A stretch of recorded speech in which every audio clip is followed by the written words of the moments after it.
자, 이번 시간은 저희 세법 지난 시간에 했던 내용들 다시 보도록 합니다. 양도소득세 관련한 주제가 되겠고요. 제일 먼저 과세 대상, 자, 양도소득 관련해서 논의가 됐던 거, 뒤에서 논의하겠지만 우리가 자산을 사실상 유상으로 이전하는 거, 이걸 이름하여 자, 바로 양도라고 정의를 하게 됩니다. 그 중에서 토지, 건물 같은 부동산이 있었고요. 그 다음에 부동산을 취득할 수 있는 권리의 양도라고 해서 분양권, 토지, 상권, 채권 이런 것들이 대표값이 되겠고, 지상권, 전세권이 있었고요. 등기 등 부동산의 임차권의 양도에서 비교해서 등기되지 않은 부동산의 임차권의 양도라든가 또는 지역권의 양도라고 하는 것이 우리 시험 지문에 구성이 되고 있고요.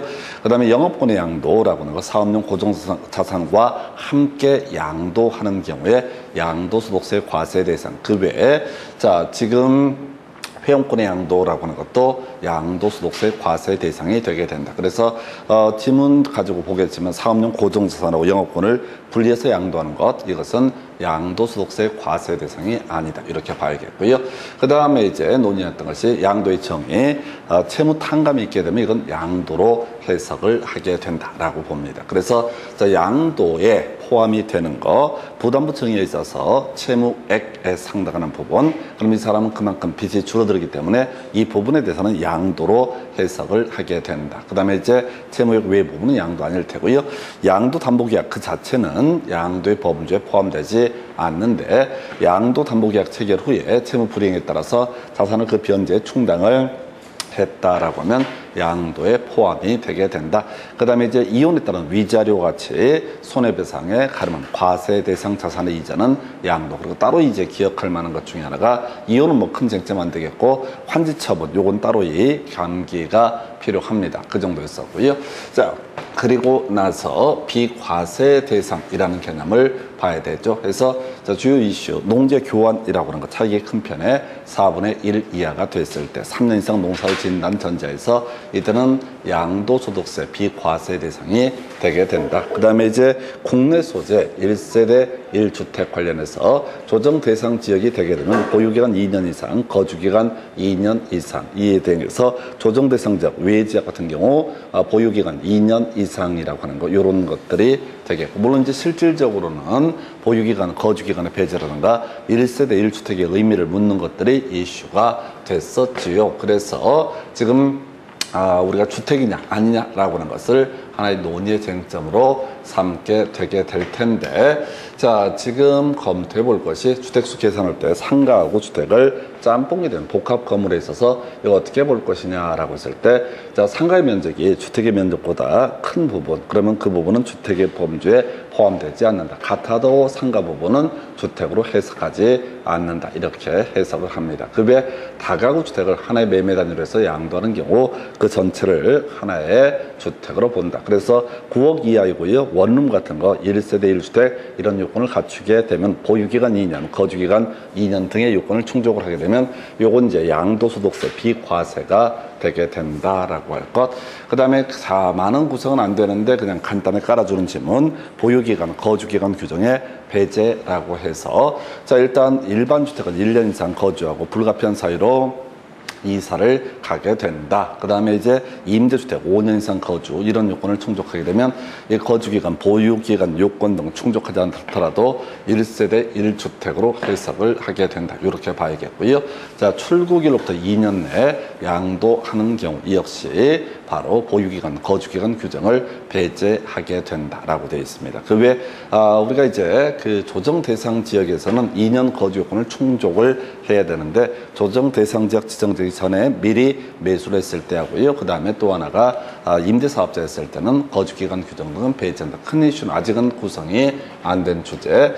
한편 일시적 1세대 2주택이라고 하는 개념이 있게 되죠. 그래서 조이 외불삼 혼호봉십이라고 해서 조정 대상 지역 2년, 조정 대상 지역 외지역 3년이라고 되어 있습니다. 그 다음에 이제 불가피한 사유에 있어서 3년 내에 양도는 일반 주택에 대해서는 일시적 1세대 2주택이 해당이 됨에도 불구하고 비과세 대상이 된다 해서 혼인하면 혼인한 날로부터 5년 내 동거 봉양 관련해서 60세 이상 뭐 이런 것들이 이슈가 되게 되는데 합친 날로부터 10년 내라고 이렇게 보셨어요. 그래서 뒤에 문제 가지고 보겠지만은 7년 동안 괄호 넣기 문제 하나 출제가 됐고 지문 하나가 구성이 된 바가 있습니다. 그 다음에 이제 비과세 대상 양도소득이라는 개념이 나오게 될 텐데요. 여기서는 다른 건 다 빼버리고요. 비과세 대상 양도소득에 점점점은 포함되지 않는다. 요걸로 거의 대부분의 얘기가 전개가 되게 됩니다. 해서 자 나머지 비과세 대상 양도자 자산이라고 전제했을 때 비과세에 관한 규정을 적용하지 않는다. 그래서 과세가 이루어지게 될 것이다 라고 봐야겠고요. 이때 장기보유 특별공제 배제하고요. 기본공제 250만 원 배제하고요. 소득세율은 70%를 적용을 하게 된다. 요 정도로 논의를 하게 됩니다. 그래서 요 정도 개념 보셨고요.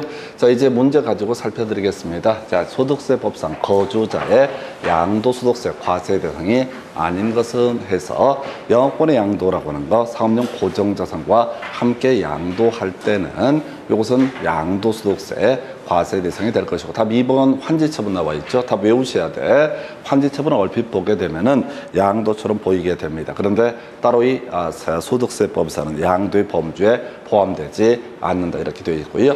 그 외 등기된 부동산 임차권의 양도, 지상권, 그 다음에 법인에 대한 현물 출자라고 하는 거 이것도 양도의 한 범주로 보게 된다 해서 뭐 이런 거 틀리면 이제 안 되죠. 그냥 기계적인 암기가 필요한 영역에서 환지처분이라고 하는 것은 양도의 범주에 포함되지 않는다 해서 전반적인 맥락 자체가 그렇게 갔었죠. 그래서 우리가 부동산 또는 부동산을 취득할 수 있는 권리 또는 부동산에 관한 몇 개의 지상권, 전세권, 등기된 부동산의 임차권 등 이런 것들의 양도 관련해서 양도소득세 과세 대상이 되는 데 비해서 지금 일단 가장 기본 바로 환지처분은 양도소득세 과세 대상이 아니다 이렇게 해석을 하게 됩니다. 그래서 답은 2번이었고요.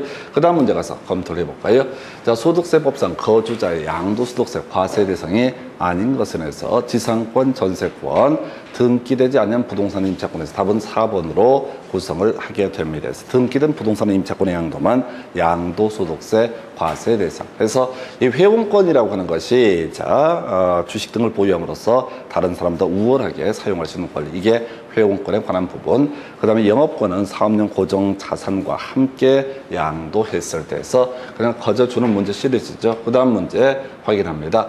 자, 소득세법상 거주자의 양도소득 과세 대상에 관한 설명 틀린 것은 해서 무상 이전에 따라서 자산의 소유권이 변경된 경우 과세 대상이 되지 아니한다라고 이렇게 되어 있습니다. 그래서 자, 이게 이제 자산을 사실상 유상으로 이전하는 것이 양도에 해당이 되기 때문에 자산의 소유권을 무상으로 변경했을 때는 양도소득세 과세 대상 아니다. 2번 부동산에 관한 권리 중 지상권의 양도 바로 과세 대상. 사업용 건물과 함께 양도하는 영업권 과세 대상이라고 하는 거. 자, 법인의 주식을 소유하는 것만으로 시설물을 배타적으로 이용하게 되는 경우 그 주식의 양도라고 하는 것도 과세 대상. 이걸 이름하여 회원권의 양도라고 얘기합니다. 그 다음에 쉽게 나왔던 주문이네요. 등기되지 않은 부동산의 임차권의 양도는 과세 대상에 대해서 고져주는 문제 패턴들 보셨고 다시 한번 기억하실 것이 바로 환지처분. 이건 양도소득세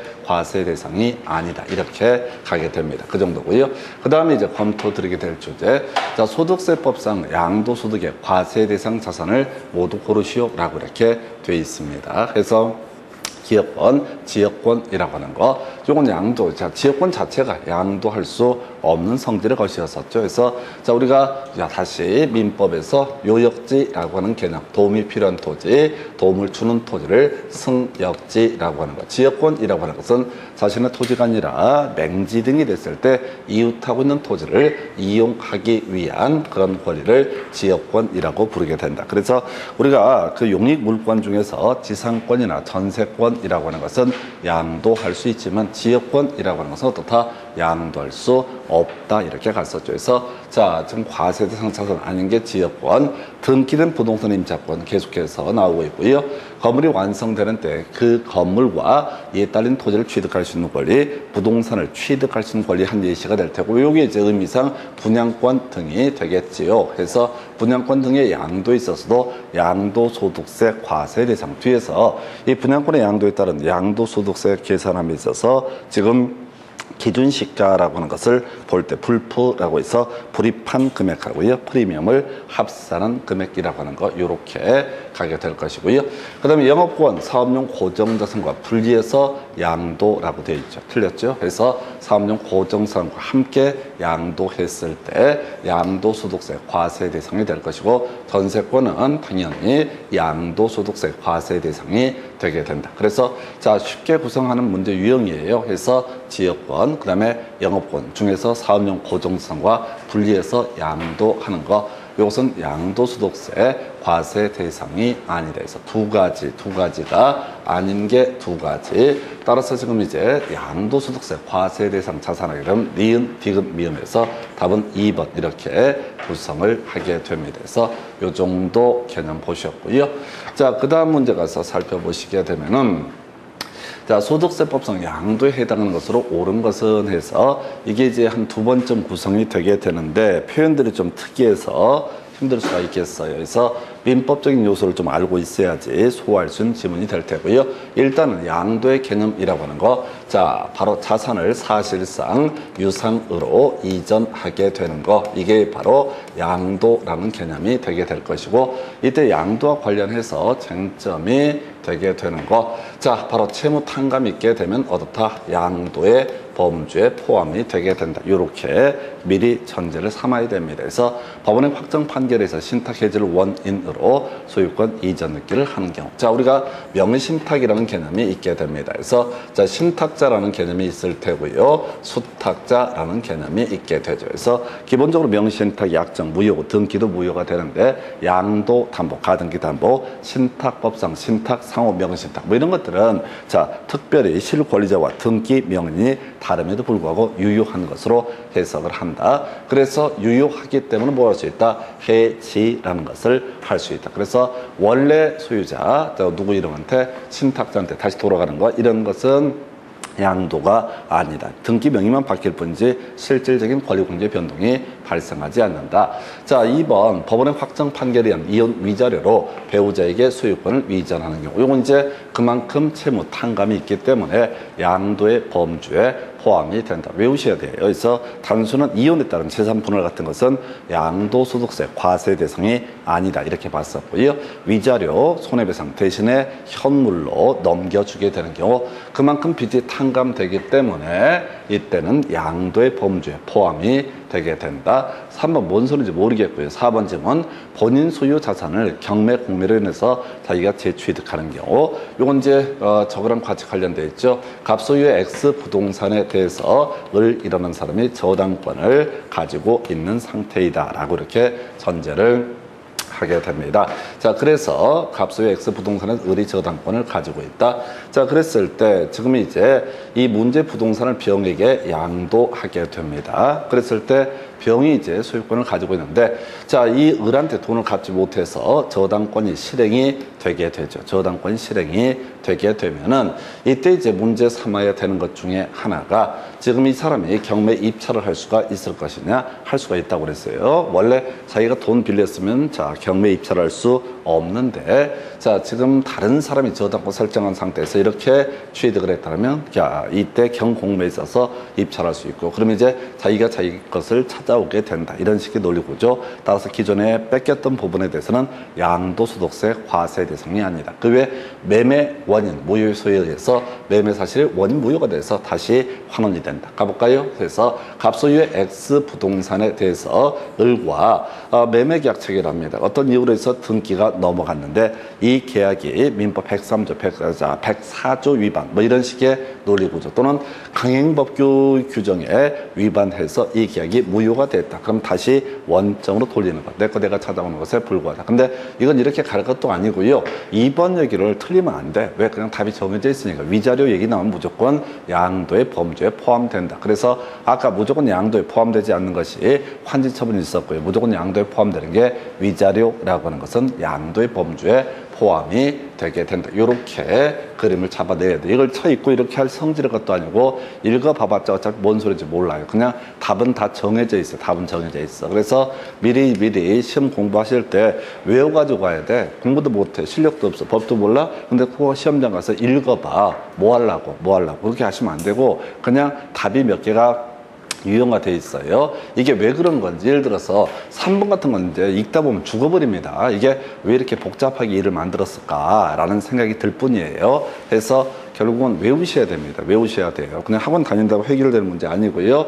이제 이게 듣고 이해가 됐으면 예를 들어서 환지처분은 양도가 아니다. 이런 식으로 또는 이제 위자료는 양도에 해당이 된다. 외울 게 다 정해져 있다고 시험 문제. 그래서 외워야지 이게 문제를 풀지 가서 읽어버리면 말려버립니다. 읽어버리면은 다 지금 여기서 들리는 거하고 혼자 가서 봐야 되는 건 전혀 별개의 문제예요. 그래서 우리 지난주 모의고사 보셨지만은 뭐 다 알 것 같았었는데 똑같은 문제를 그대로 내도 또 놀랍습니다. 뭐 40점, 50점 맞고도 좋다고 5점 올랐다고 하여튼 간에 결국은 기계적인 암기가 필요해요. 그래서 제발 해석 좀 하지 마요. 공부도 못하면서 막 해석까지 하려고 그러면 뒤져버려요. 꼬입니다. 무조건 몇 개, 양도냐 아니냐 이렇게 이미 이제 우리 시험 문제를 통해서 주요한 출제 이슈들이 정해져 있거든요. 그거라도 외워야지 이렇게 가셔야 돼요. 그래서 답은 2번. 그래서 이런 문제가 되게 까다롭게 느껴집니다. 왜?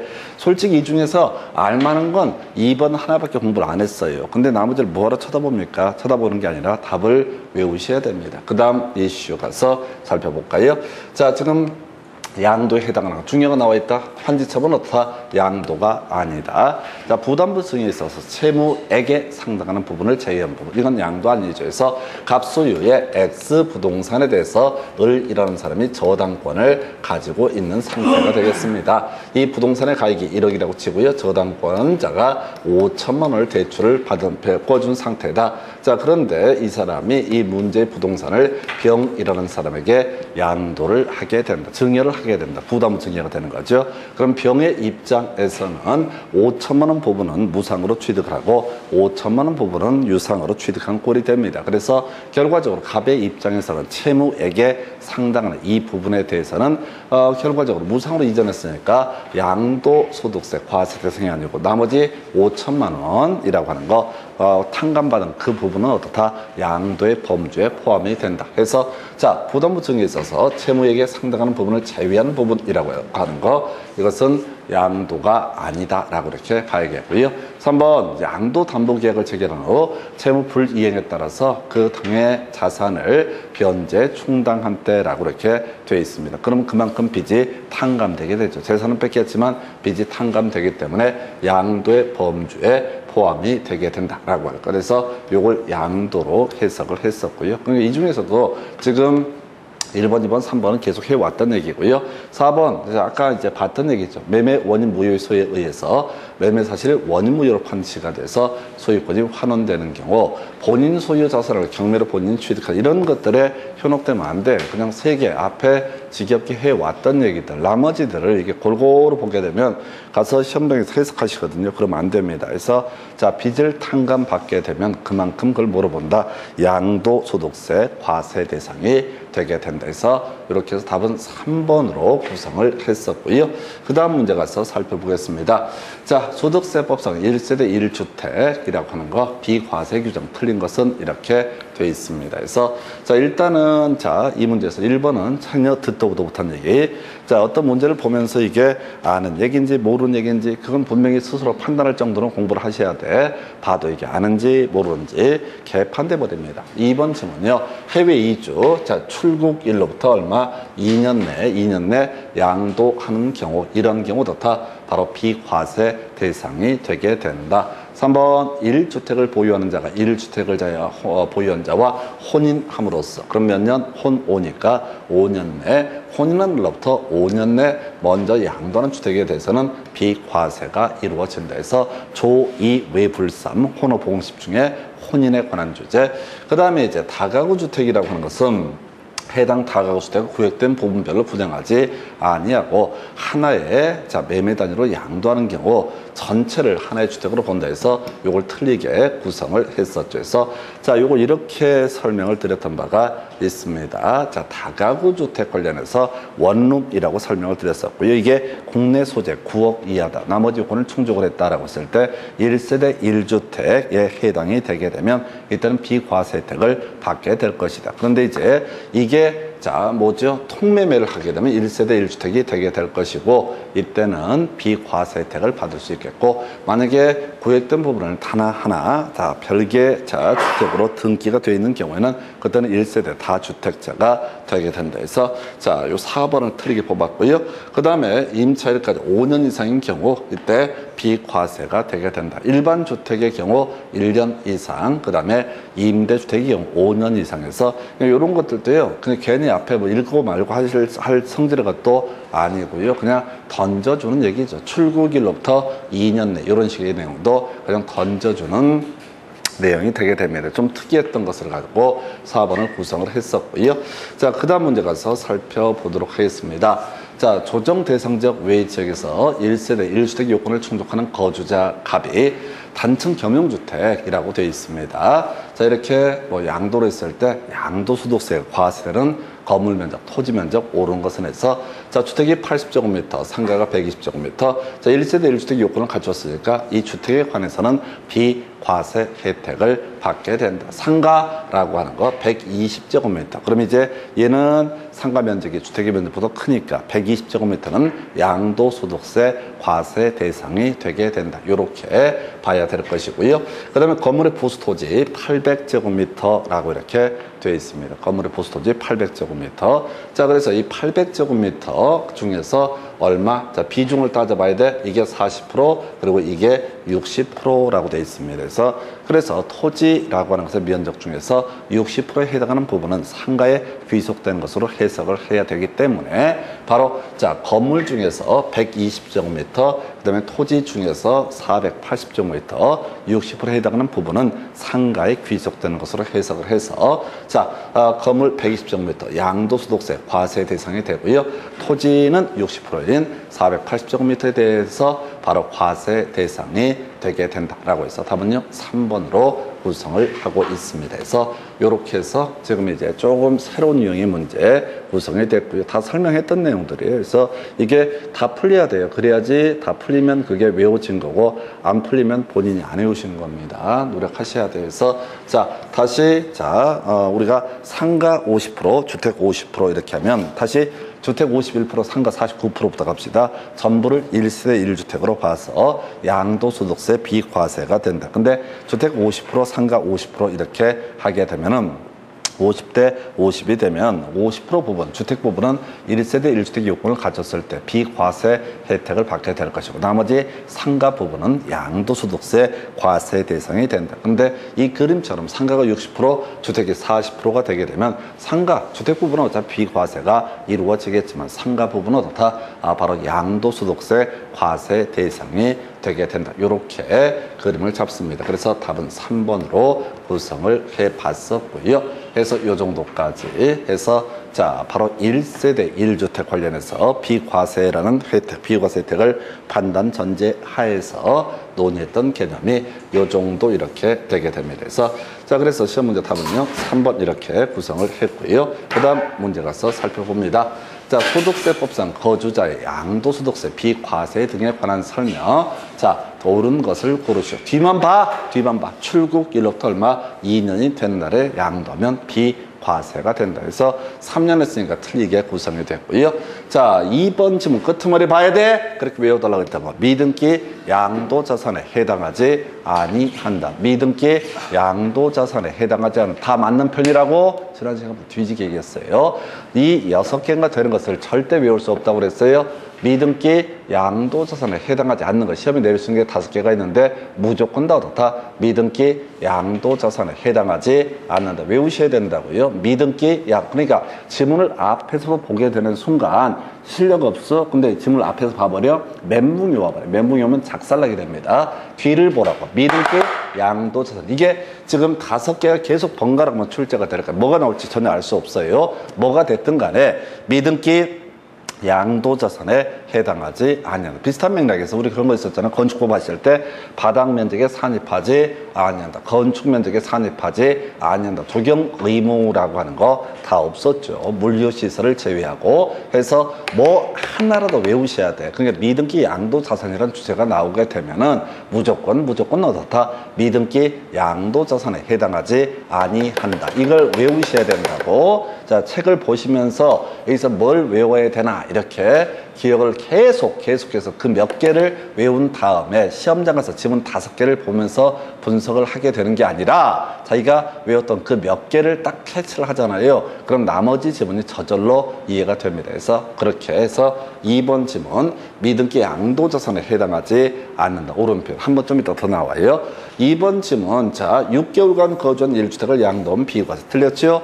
자 임대주택은 5년, 일반주택은 몇 년? 1년이라고 설명드렸습니다. 근데 이런 애들은 답 안 돼요. 틀리든 맞든 답이 되는 주제가 아니라 그냥 던져주는 지문이 되게 됩니다. 자, 그 다음에 자 양도 당시 실거래가가 10억인 1세대 1주택의 양도로 발생하는 양도차익 전부 비과세에서 9억까지 부분은 어떻다? 비과세가 되고 10억 초과, 9억 초과하는 부분에 대해서는 양도소득세 과세가 이루어진다. 농지 교환 자, 차익이 큰 편은 얼마? 4분의 1 이하가 됐을 때 차익이 큰 편은 얼마? 4분의 1 이하가 됐을 때 비과세 혜택을 받게 된다 해서 자 이렇게 해서 지금 답은요 2번으로 겁나 중요한 거. 그 다음에 똑같이 구성해 점점점은 미등기 양도자산에 해당하지 아니한다. 이거 지겹게 내요. 지겹게 냅니다. 그래서 이 문제 27회 자 나왔던 문제 답은 2번 이렇게 구성을 하고요. 그 다음에 검토 드릴 문제 일시적 1세대 2주택이라는 주제와 연계가 되어 있죠. 그래서 조2 외불삼 혼오 봉십이라고 하는 거 조정 대상 지역이라고 하는 거 2년 있었죠. 그 다음에 조정 대상 지역 외 지역이라고 하는 거 그 다음에 불가피한 사유 3년이라고 하는 거 혼인하면 5년 동거 봉양 10년 이런 식으로 논의가 됐어요. 그래서 1주택을 보유하는 자가 1주택을 보유하는 자 혼인함으로써 그럼 무조건 뭐가 나와야 돼? 혼인한 날로부터 5년 내 양도하는 주택에 대해서는 비과세 자 규정을 적용을 한다. 일시적 1세대 일시적 자 다시 1세대 1주택으로 보아서 비과세 규정을 적용한다. 이런 의미가 될 테고요. 그 다음에 이제 동거봉양이라는 것이 나오게 되죠. 그럼 이 뒤에 얼마? 10년이라고 하는 것이 기본 틀이 돼야 되죠. 제일 앞에 5년 될 테고요. 제일 뒤에가 10년, 5년하고 10년. 그럼 일단 둘 중에 하나죠. 그럼 이제 이 문제가 약간 어렵게 구성이 됐던 것이 좀 구질구질한 걸 냈어요.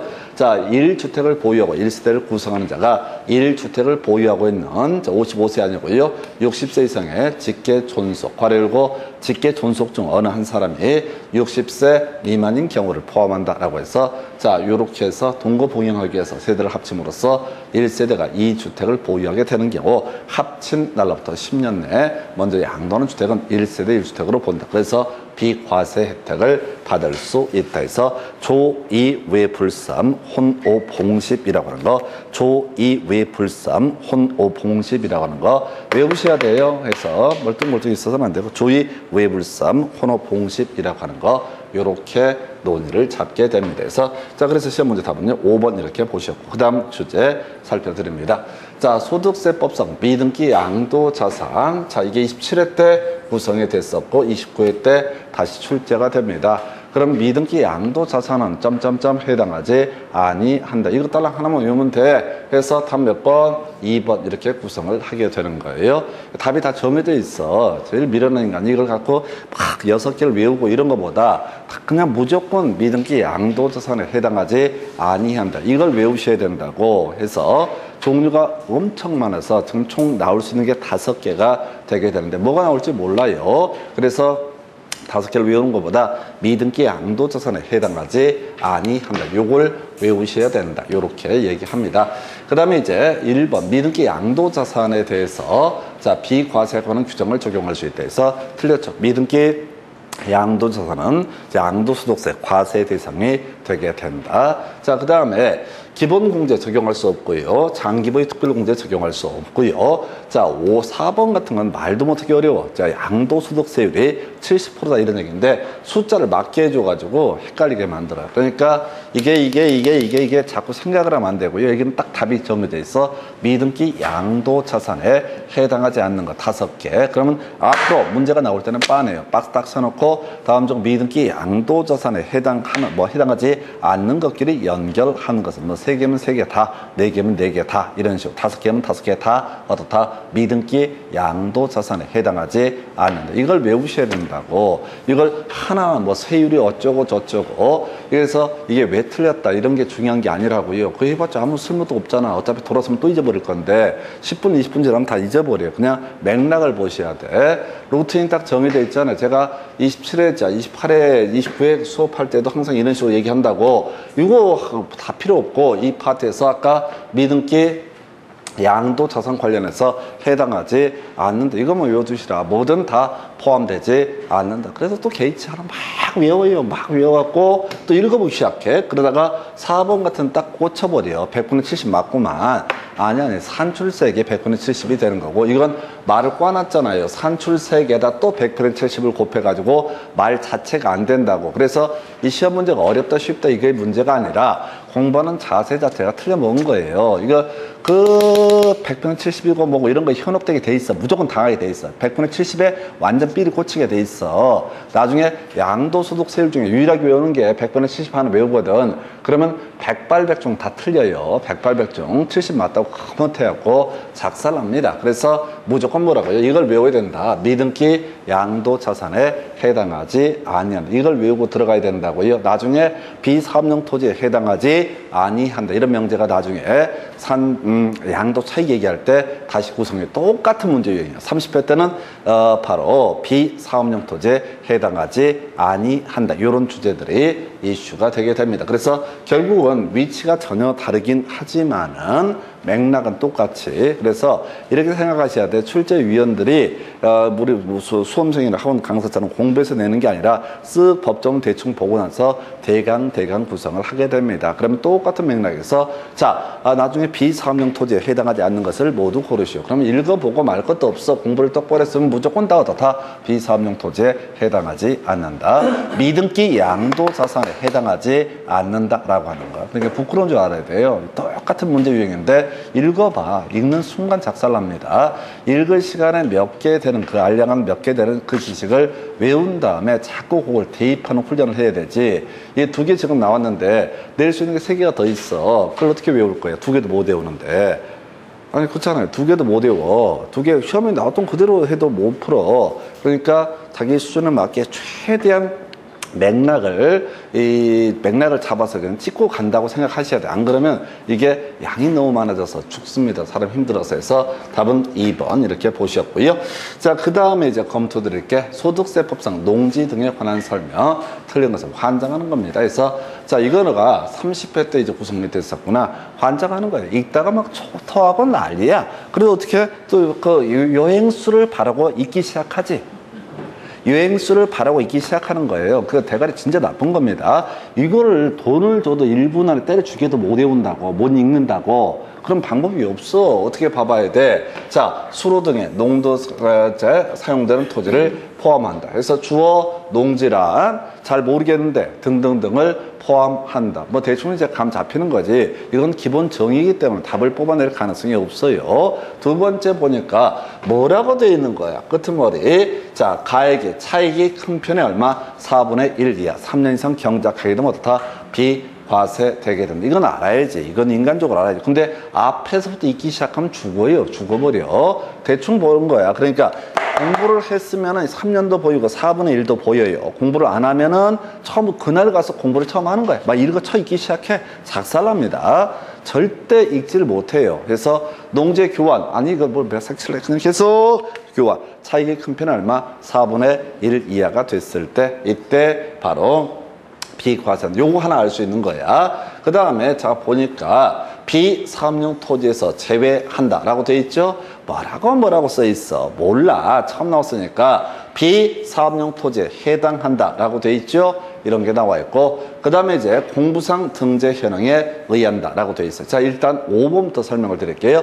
비사업용 토지라고 하는 것은 사업용으로 사용되지 않는 토지 등을 가리켜서 뭐라고 한다? 비사업용 토지. 그럼 이제 법에 종류가 쭉 나오면 비사업용 토지에 해당하는 게 나올까요? 아닌 게 나올까요? 아닌 게 나오는 거야. 아닌 게. 실제 사업용으로 사용 안 해도 이것은 바로 세율 이런 것도 높게 적용하는 비사업용 토지가 아니다. 불가피하게 놀리는 거니까 다 비사업용 토지에 해당하지 않는다. 그래서 일단 답은요. 지금 비사업용 토지에서 제외한다. 해당하지 않는다. 요거 3번을 가지고 다시 틀린 거구나. 틀린 거니까 4번이 되겠죠. 비사업용 토지에 해당한다 해서 그린벨트 이런 얘기 나와 있잖아요. 그래서 다 비사업용 토지에 해당하지 않는다 이렇게 가시게 되는 거예요. 그래서 이걸 어떻게 외우냐고, 우리 법에 비사업용 토지에 해당하지 않는 게 25개야. 그나마 얘는 좀 짧은 겁니다.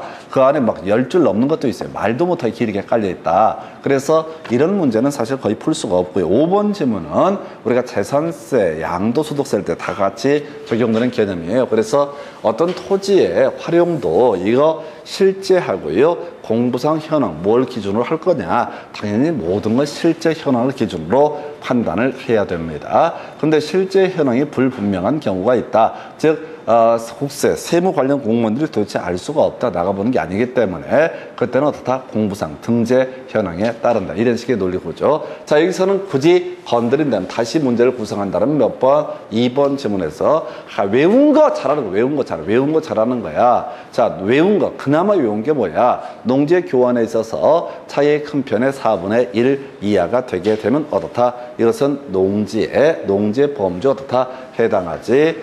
자, 양도소득세 비과세 대상이 된다. 3년 이상 경작해야 되고요. 이거는 혹시 뭐 문제가 나올지 안 나올지 모르겠지만 절대 틀려서는 안 되는 주제이고요. 이 문제는 3번, 4번에서 겁나 제일 뒤에 깔려 있잖아요. 비사업용 토지에서 제외한다. 오른편 비사업용 토지에 해당한다. 자, 틀린 편에서 답은 4번으로 구성을 했던 사례가 되겠습니다. 그래서 이렇게 문제를 구성하는 거예요. 그래서 앞에서 우리가 적어 있었잖아요. 미등기 양도자산에 해당하지 아니한다. 요걸 가지고 지금 그렇게 구성을 했고요. 그 다음에 앞으로 나올 게 두 가지 유형이에요. 첫 번째 박스 아까 본 것처럼 미등기 양도자산에 해당하지 않는 것끼리 연결한 건 전부 이렇게 가거나, 또는 시험 지문에 미등기 양도자산에 해당한다 라고 해서 틀리게 뽑아주거나, 그 문제 유형밖에 없습니다. 그래서 똑같은 맥락에서 비사업용 토지에 해당하지 않는 게 전부다. 이걸 외우시라고 문장을 못 외우니까 어떻게 된다? 자, 미등기 양도자산이란 키워드, 비사업용 토지란 키워드 나오게 되면 뭐라고요? 해당하지 않는 것만 세법에 겁나 많이 규정을 하고 있다. 이걸 외우셔야 된다고. 이걸 공부를 하지 말란 얘기가 아니라 할 수 있는 것까지만 하시는 거야. 그래서 할 수 있는 것들을 캐치해내는, 그게 능력입니다. 이걸 어떻게 읽어요? 때려 죽여도 뭐 이게 2번 지문 정도처럼 알고 있는 거, 이것만 그나마 할 수 있고요. 나머지는 손을 댈 수가 없습니다. 자, 이게 3년 30회 때 구성이 됐었고, 수험생들이 어떻게 처음부터 막 이기 시작한, 농지로부터 직선거리 30km 이내에 있는 지역에 사실상 거주하는 자가 아주 지랄을 하고 계시네요. 의미가 없다고 이거를 책을 들으면서 같이 찾아서 맞춰보시라 해도 1분 안에 2분 3분 걸려야지 풀 수 있다고. 이런 문제는 책을 법조문을 보면서 풀어도, 그래서 어떻게 해야 된다고요? 바로 비사업용 토지에 해당하지 않는다. 또 하나가 미등기 양도자산에 해당하지 아니한다. 이걸 외우셔야 됩니다. 이걸 외워야지 그나마 해결을 하실 수가 있습니다. 그래서 자, 지금 요렇게 해서 답은 4번 이렇게 구성을 하게 됩니다. 그래서 너무너무 어려웠던 문제가 되겠습니다. 그래서 하여튼 이 문제를 통해서 우리가 추론해내야 되는 것들은 이 지식 하나 외우는 게 아니라 무조건 다 어떻다? 바로 비사업용 토지에 해당하지 아니한다. 이렇게 그림을 잡아주는 게 필요합니다. 여기까지 보셨고 잠시 끊었다가 이제 양도 차익의 계산 과정 등에 대해서 보도록 합니다.